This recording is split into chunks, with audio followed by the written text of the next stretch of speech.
Faking vaccinations. Social media accounts offering false COVID vaccination cards promise to add fraudulent vaccination records into electronic database. Nigeria unveils the Federal Capital Territory mega rice pyramids to help boost the nation's agricultural economy. Rescued at sea from a broken down and flimsy boat, these South Sudanese brothers live to tell their migration story.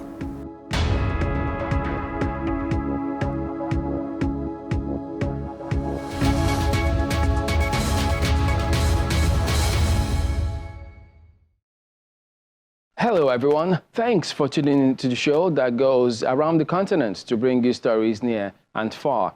I'm Chamberlain Osoa, Channels Television here in Lagos. I'm joined by Vincent Makori from Voice of America in Washington. Well, thanks. I'm Vincent Makori at the Voice of America. Happy to be with you again for another edition of Africa 54. Let's start off with the latest from Nigeria. Chamberlain Osoa in Lagos brings you that story. President Muhammadu Buhari has unveiled the Federal Capital Territory's Mega Rice Pyramids, an initiative that kickstarts the federal government's agriculture revolution. The 1 million paddy rice, stacked in 15 separate pyramids, is in collaboration with the Central Bank of Nigeria and the Rice Farmers Association of Nigeria. This is expected to crash the price of rice across the country. The national anthem, please. President Muhammadu Buhari joins state governors, captains of industry, traditional leaders, security chiefs, as well as the Rice Farmers Association at the Abuja International Trade Fair for the historic unveiling of the FCT Mega Rice Pyramids. Many commendation, Your Excellency. Under the Central Bank of Nigeria Anchor Borrowers Program, the Rice Farmers Association facilitated the construction of 1 million bags of rice paddy, which are stacked to form these 15 pyramids. This, according to the president, will engender economic diversification and reduce rice imports. Our gathering here today is no doubt a testament to the fact that the Anchor Borrowers Program is working. I am aware that the bags of paddy will be moving straight from here to rice milling plants across Nigeria, which will lead to the release of processed rice to the markets by the rice millers. The measure will aid our efforts at reducing the price of rice in Nigeria. The governor of the Central Bank of Nigeria, Mr. Godwin Emefiele, and the Rice Farmers Association of Nigeria affirm that the Anchor Borrowers Program has undoubtedly built a sustainable framework for financing smallholder farmers in the country. We're delighted that these efforts have yielded fruit in not just increasing the availability of rice, but also in moderating prices, reducing imports, and increasing job creation in our country. For example, Thailand alone exported 1.3 million tons of rice to Nigeria in 2014. The Anchor Borrowers Program was launched by Your Excellency in Kebbi in 2015 to curtail these imports, and since then, we have seen incremental reduction in rice imports from Thailand. The unveiling of the mega rice pyramids is expected to further spur production in other states. I want to assure you, Mr. President, that the job is not done. We shall not relent until the availability of rice as a staple food is also at the most affordable rate for ordinary Nigerians. That's the next agenda in this campaign. The president also conducted an inspection of the already processed Nigerian rice. The CBN Anchor Borrowers Program has so far enabled a 95% reduction of Nigeria's annual rice import bill from $1.5 billion in 2015 to $18.5 million. Mr. President, along with his delegation. Joining us to discuss this is Dr. Samuel Oluwogbon, Secretary, Center for Sustainable Agriculture Empowerment. Thank you for joining us today. Let's start off with this. Thank you for having me. All right, with the unveiling of the rice pyramids, will this crash the price of rice across the country? As of today, evidence from the feed is yet to show a crash in the price of rice. However, in short term, one of the major factors that determine the price of food is the forces of demand and supply, and in this case, the production and the rate and the consumption rate.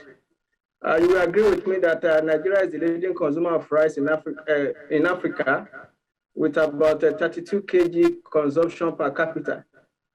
And linking that to our population as a nation, we may not see a substantial crash in price until production substantially exceeds the consumption. Well, there are so many expectations about that particular occasion. One of them is to improve national output of rice production beyond 9 million metric tons. How can farmers benefit from this? Yes, if the initiative is inclusive and sustainable, farmers will benefit a great deal from the program since input and finance are going to be provided to farmers. In line with that, the yield of rice is expected to be enhanced. Also, farmers will have value for their efforts since there is a ready-made market for their produce. And by so doing, the income generated from rice production to farmers will be increased, and that will reduce poverty among this group of people.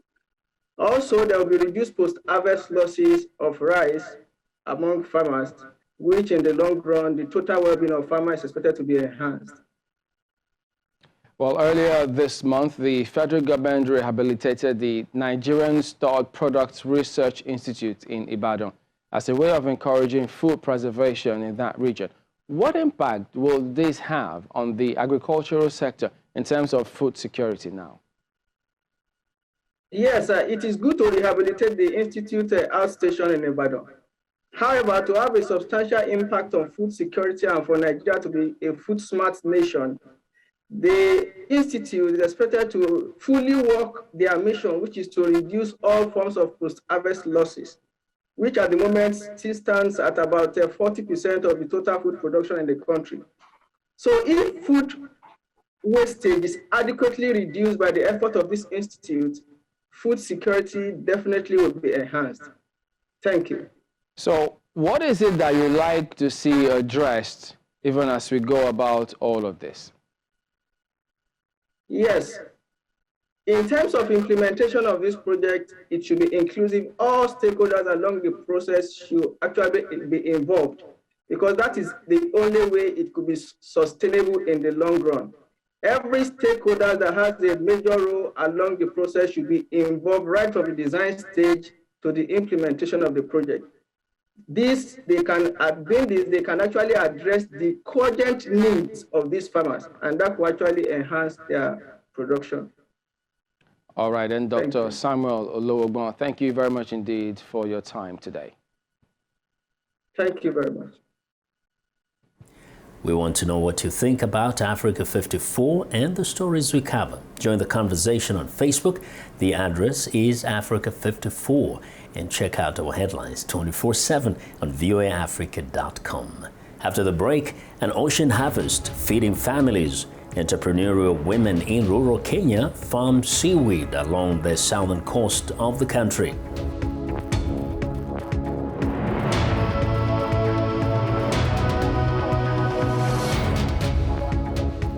Welcome back to Africa 54. I'm Vincent McCory in Washington. Rural women are farmers, small business entrepreneurs, and investors who dedicate most of their earnings to the well-being of their families and societies.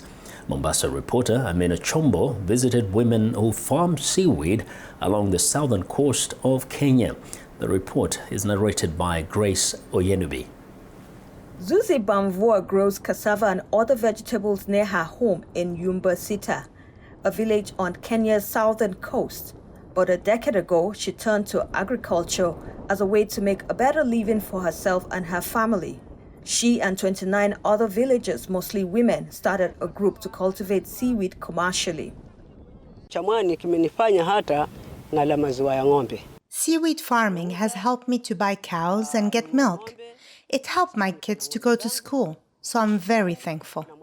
Sometimes we struggle because of the wind, but if the ocean is calm, then seaweed farming is very good compared to other types of farming. Seaweed such as kelp is rich in nutrients and good for human consumption. Seaweed also is an ingredient in foods as well as in medicine, toothpaste, cosmetics, fertilizer, according to the Borgon Project, a non-partisan group that fights poverty. Bamvua says the group can harvest seaweed every 45 days. Most of the harvest in coastal Kenya gets exported to Tanzania, which buys and then resells it to countries such as Denmark, Spain, France, and the United States. Bakari Vamvua, chairman and advisor to the Yumba Sita Group, says seaweed farming has improved the lives of women, many of whom have limited formal education. We have started building better houses. We harvest seaweed. We make soaps, lotion, and sell them. We also have future plans. The drought affecting much of East Africa is less of a problem with seaweed farming. But Mama Binti Mohammed, one of the Yumba Sita farmers, points out other obstacles: simplistic technology for drying the seaweed and limited space to store it. We need a better method to dry seaweed during the rainy season and not waste it. We have no storage, we have no drying tables, so we depend on the sun to dry. But when the rain comes, it destroys our seaweed.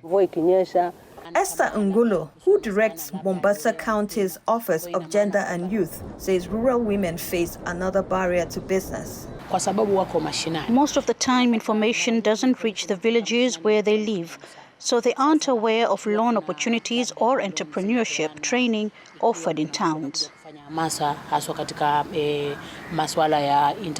Pilot projects in commercial seaweed farming started in Kenya and Tanzania in the 1980s. Seaweed farming has taken off in the Tanzanian archipelago of Zanzibar. The region exported $5.2 million worth of the crop in 2019, ABC News reported, citing Bank of Zanzibar data. Seaweed farming's growth has been slower in Kenya, but is picking up thanks to farmers like Bamvua. We saw that seaweed farming is good and now we are managing it. Researchers say seaweed farming is also good for the environment, providing habitat for marine life and reducing the risk of coastal erosion. For Amina Chombo in Mombasa, Kenya, Grace Oyenubi, VOA News.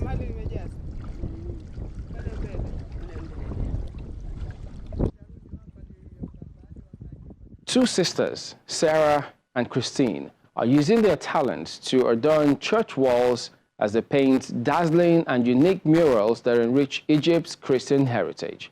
Take a look. Two sisters used their talent to adorn churches with intricate Coptic art murals in their hometown in southern Egyptian governorate of Sohag. 25-year-old Sarah Kamel Zerki is a fine arts graduate, and her studies led to her fascination of Coptic art. She passed on a passion to her younger sister, 23-year-old Christine, and they now tour churches in the village of Azaz in Sohag with their paint and brushes. We work according to the Coptic art style. We paint ceilings, walls, and some wooden icons. Coptic art generally characterizes our church. Coptic art taught me how to understand the stories in my book, conclude a meaning from them, and understand what each symbol refers to. It made me deepen my knowledge further in the book. The sisters spent up to 12 hours finishing a single mural with little breaks. It is a difficult job to stand for 8 or 12 hours like this, and I only take a small break every 3 or 4 hours. It is really exhausting. It is difficult to keep going with it, but if one loves something and works on developing it, they will never get bored. Artwork in churches is usually carried out by professional and established artists, but Sarah says she and her sister are the first two women to take up such a job in Upper Egypt. It's time now for a short break, and as we do, we remind you, visit our website. It's channelsaver.com for news and programming around the clock. You can also find us at youtube.com/channelsweb. Still to come, Singing for Justice, a South African musician uses her new album to remember the 2012 massacre of dozens of striking mine workers. Join us again.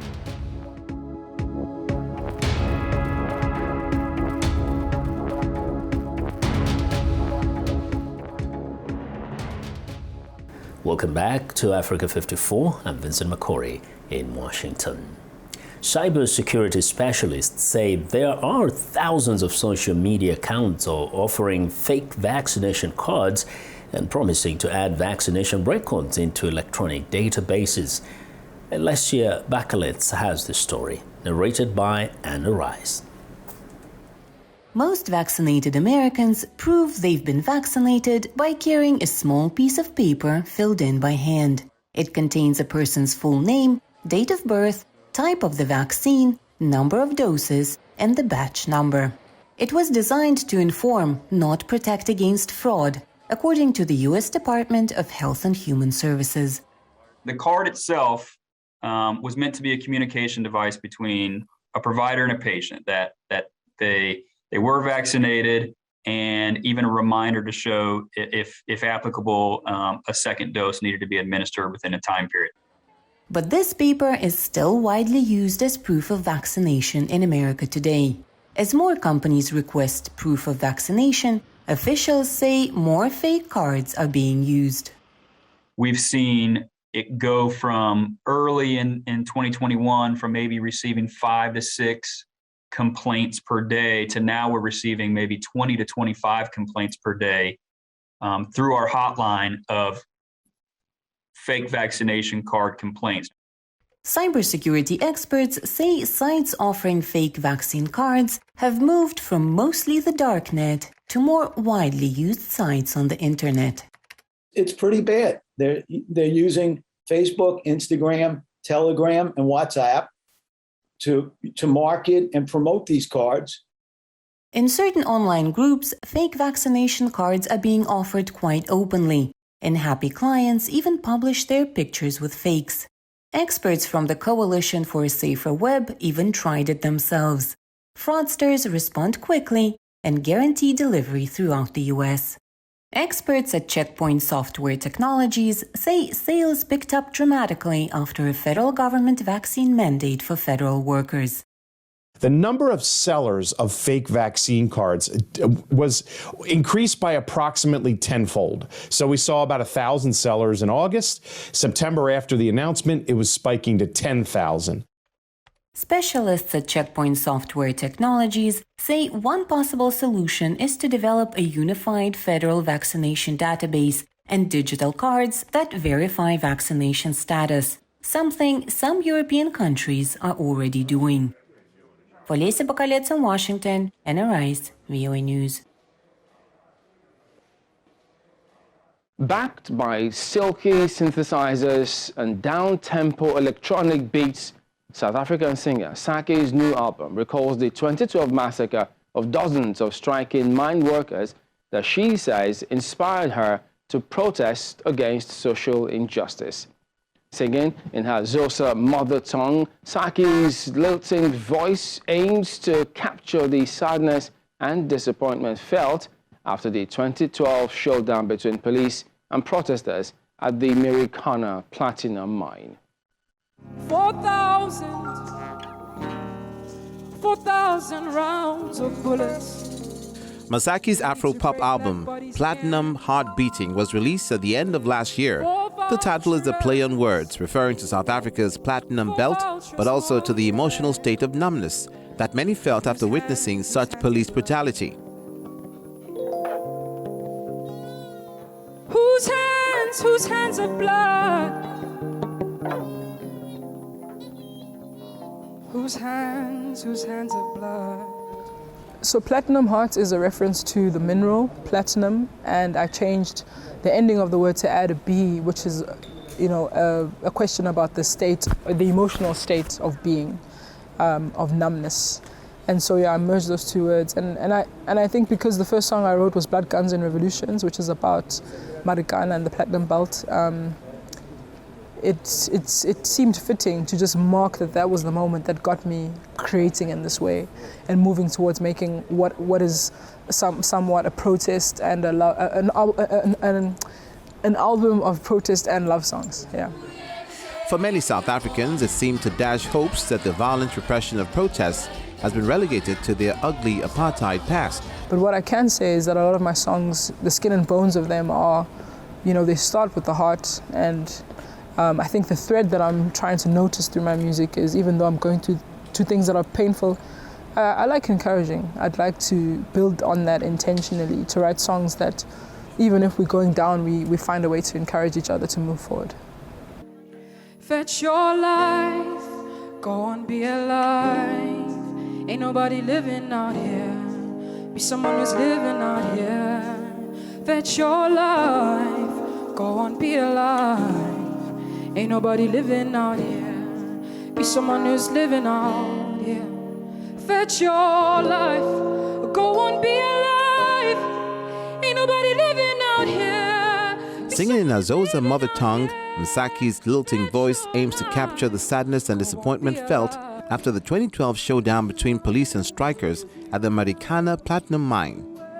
44 people were killed there in the most violent police crackdown since the end of white minority rule. Unreal. If you go to the Fetch Your Life video and just look on the YouTube and you see the comments there, it's blowing my mind how young people have the audacity to change their situation. Msaka's songs also feature some household names in South Africa's dance music scene, including DJ Black Coffee, Kabza De Small, and rapper Focalistic.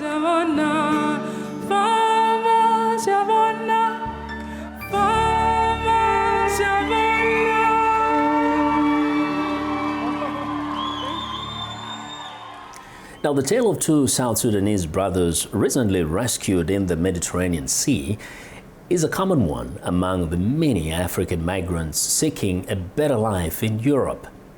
The two set sail from Libya on a flimsy boat, but the engine broke down in the middle of the ocean and they were eventually picked up by the Ocean Viking rescue ship. Reporter Ruud Elmendorp was on board the ship and has their story.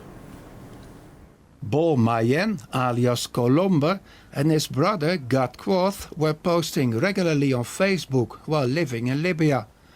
But the two South Sudanese brothers suddenly stopped posting at the end of October. And that's because they were at sea, rescued on November 2nd by the Ocean Viking, after the engine on their flimsy boat broke down in the middle of the Mediterranean.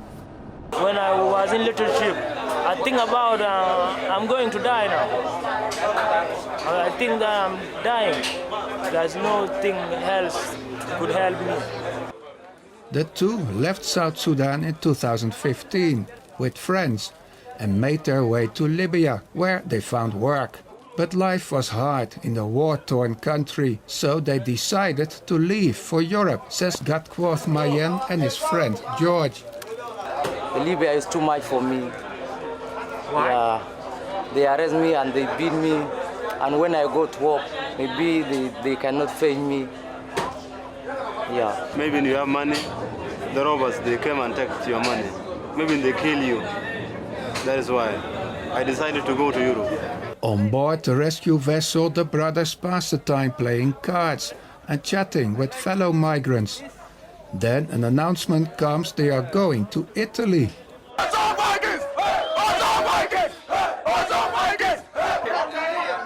feeling too much happy. I'm feeling in love. I'm so happy. With this promising outlook, the time comes to think about the future in Europe. In Europe, I have to find my talent. I play basketball. And also I'm an engineer. My dream, I want to play with the basketball. But if not, maybe I will continue for my education if there is no chance to play with basketball. Walking the gangway to shore in Augusta, Sicily, a new life with its own challenges and dreams awaits them. Ruud Elmendorp for VOA News in Sicily. Well, and that's our show for today. You can find all the continent's top news and world news online at voaafrica.com. Check it out. I'm Vincent McCory in Washington. Channels Television has our last word from Lagos.